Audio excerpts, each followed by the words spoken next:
Selamat pagi adik-adik semua. Apa kabar kalian semua di pagi hari ini? Ibu harap kalian sehat-sehat selalu dan bersemangat untuk mengikuti pembelajaran hari ini.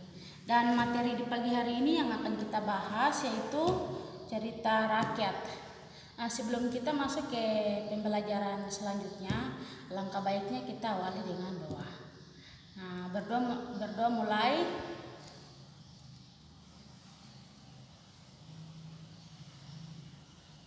Berdoa selesai. Sebelumnya ibu absen dulu. Maria, Teresia, Yakobus, Andreas. Oke, baik, semua sudah terabsen dan semuanya hadir. Kita akan masuk ke materi selanjutnya yaitu cerita rakyat dan materi-materi pokok yang akan dibahas di pagi hari ini. Yang pertama, cerita rakyat.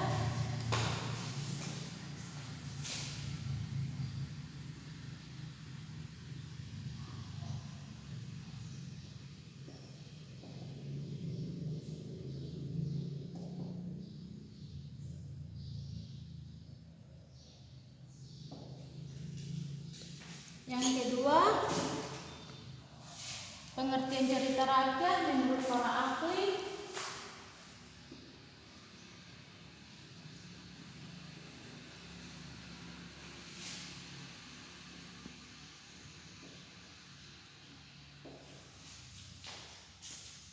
Yang ketiga, fungsi cerita rakyat.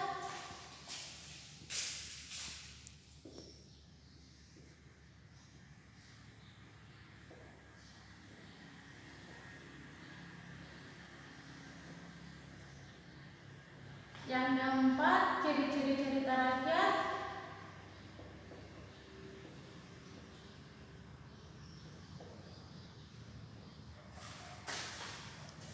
Yang kelima, macam-macam cerita rakyat.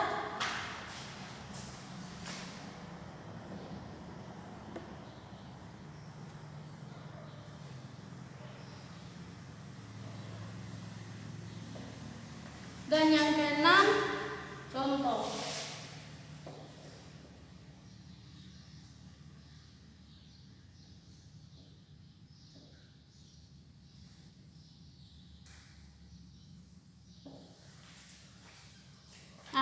Di sini ibu akan membahas satu persatu materi pokok. Yang pertama, pengertian cerita rakyat. Cerita rakyat adalah cerita yang berasal dari dari masa lampau yang kerap diperkenalkan kepada generasi berikutnya. Hal tersebut merupakan ciri khas khusus untuk negara yang dimiliki beraneka ragam budaya, contohnya di Indonesia, negara Indonesia. Dalam cerita rakyat biasanya menceritakan tempat dan asal mula tokoh-tokoh yang dimunculkan pada cerita tersebut. Cerita tersebut disampaikan dalam bentuk manusia, binatang, atau dalam bentuk gaib. Yang kedua, pengertian cerita rakyat menurut para ahli. Yang pertama, Susiono. Susiono berpendapat cerita rakyat merupakan satu di antara karya sastra yang berwujud cerita yang lahir, hidup, berkembang di masyarakat tradisional yang disebarkan secara lisan, mengandung survial dan sifatnya abonim, disebarkan secara kolektif dan dalam jangka waktu yang lumayan lama. Contohnya seperti cerita Malin Kundang. Cerita Malin Kundang itu dia hidup dan benar-benar terjadi di kalangan masyarakat, dan cerita itu diceritakan secara turun-temurun dan disampaikan secara langsung atau lisan. Yang kedua, Suripan Sadihutomo. Suripan berpendapat cerita rakyat adalah cerita yang diwariskan secara turun-temurun dari generasi ke generasi, baru secara lisan. Cerita rakyat bisa diartikan menjadi ekspresi budaya yang disampaikan masyarakat melalui tutur yang mempunyai hubungan erat secara langsung dari berbagai aspek budaya. Susunannya bernilai sosial itu sendiri. Contohnya seperti adat istiadat kita. dari berbagai daerah kan punya istiadat masing-masing, dan pasti diceritakan oleh keluarga yang lebih tua dari kita atau orang tua, menceritakan adat istiadat yang harus kita taati atau harus kita ikuti, seperti begitu.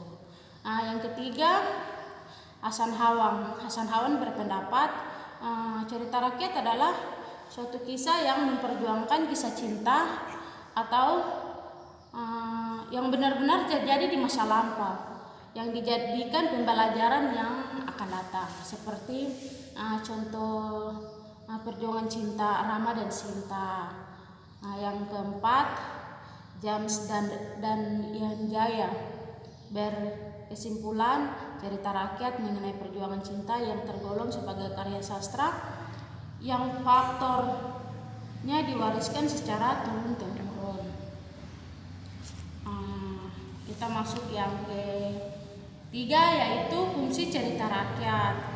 Di sini fungsi cerita rakyat terbagi menjadi tiga, yaitu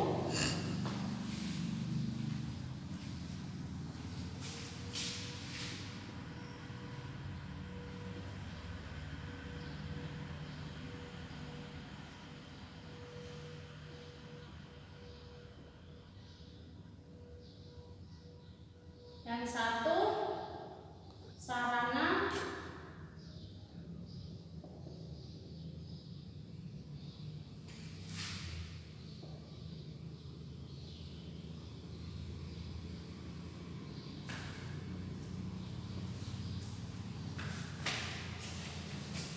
sarana pendidikan, dan yang ketiga sarana pembelajaran.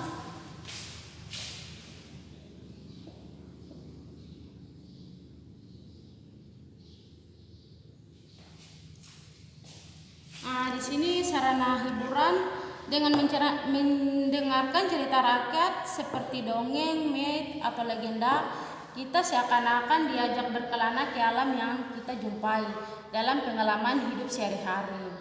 Yang kedua, sarana pendidikan. Jadi pada dasarnya cerita rakyat ingin menyampaikan amanat atau pesan yang ingin disampaikan oleh si pencerita tersebut dalam kepribadian dan bagi para pendengarnya. Yang ketiga, sarana penggalang bagi ketidakwajaran di antara masyarakat yang menjadi pemilik cerita rakyat tersebut. Yang fungsi cerita yang keempat, yaitu fungsi lain dari cerita rakyat adalah sebagai pengukur nilai-nilai sosial budaya yang berlaku dalam masyarakat. Dalam masyarakat juga biasa terdapat ajaran-ajaran etika moral yang biasa dipakai sebagai pedoman bagi masyarakat. Jadi setiap cerita rakyat itu dia memiliki fungsi atau manfaatnya masing-masing dari berbagai macam cerita. Jadi dari cerita rakyat tersebut itu bukan diceritakan saja seperti begitu, tapi ada manfaat yang bisa kita ambil dari cerita tersebut. Yang keempat, ciri-ciri cerita rakyat. Di sini ciri-ciri cerita rakyat dibagi menjadi 7. Yang pertama, cerita rakyat disampaikan secara lisan. Yang kedua, disampaikan secara turun-temurun. Yang ketiga, diketahui siapa pertama kalinya yang membuatnya.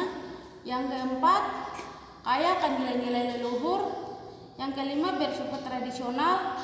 Yang keenam, memiliki banyak versi dan variasi.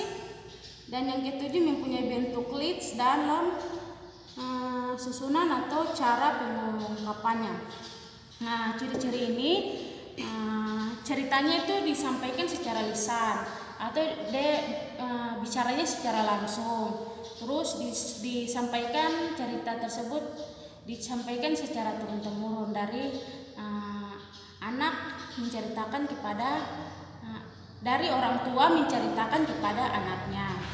Terus diketahui siapa yang menceritakan awal cerita tersebut.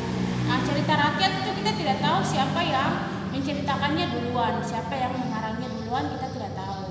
Kita hanya mengetahui itu hanya cerita rakyat yang bisa kita dengar, bisa kita baca, seperti begitu.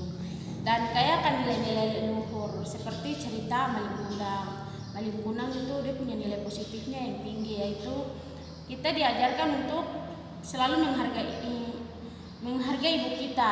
karena ibu kita itu bagian dari Tuhan, karena dia punya fungsi utama dalam kehidupan kita. Dia yang melahirkan, menjaga dan membesarkan kita, sehingga kita harus menghargainya, sehingga kita tidak disebut sebagai anak durhaka dan mendapatkan hal-hal yang tidak baik.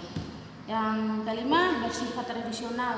Berarti dalam cerita tersebut itu mengandung hal-hal yang tradisional atau mengandung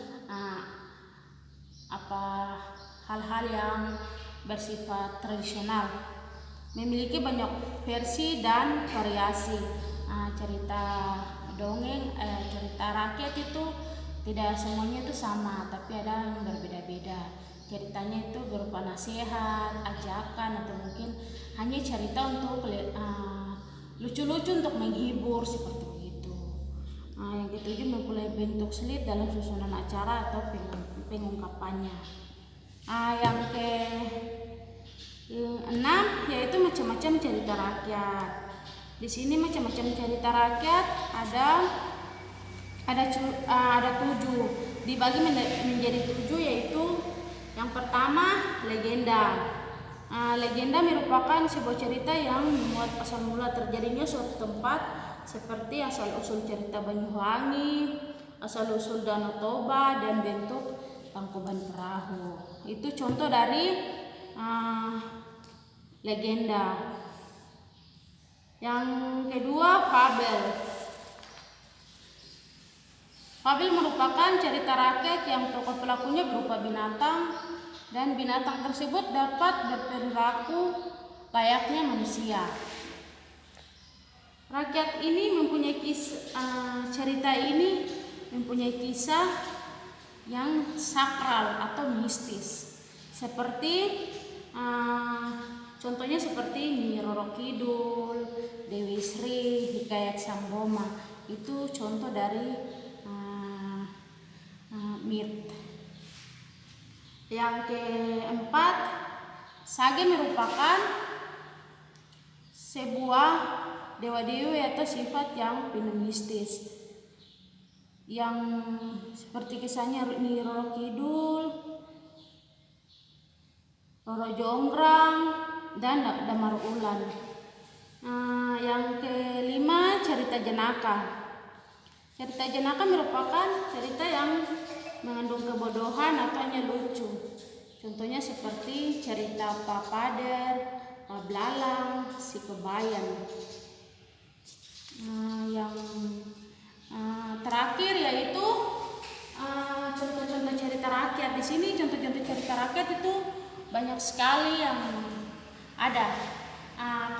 Adik-adik bisa lihat dari internet dan juga bisa baca di perpustakaan. Banyak sekali buku atau banyak sekali cerita-cerita rakyat yang ada di dalam internet. Adik-adik bisa cari tahu untuk bisa belajar. Di sini ibu akan memberikan tugas, yaitu adik-adik semua akan mencari 2 contoh cerita rakyat yang berasal dari daerah kalian masing-masing. Kalian bisa pulang menanyakan kepada orang tua cerita rakyat apa yang terjadi di dalam daerah kalian masing-masing. Kalian bisa menceritakannya kembali, menuliskannya, dan bisa memberikannya kepada ibu.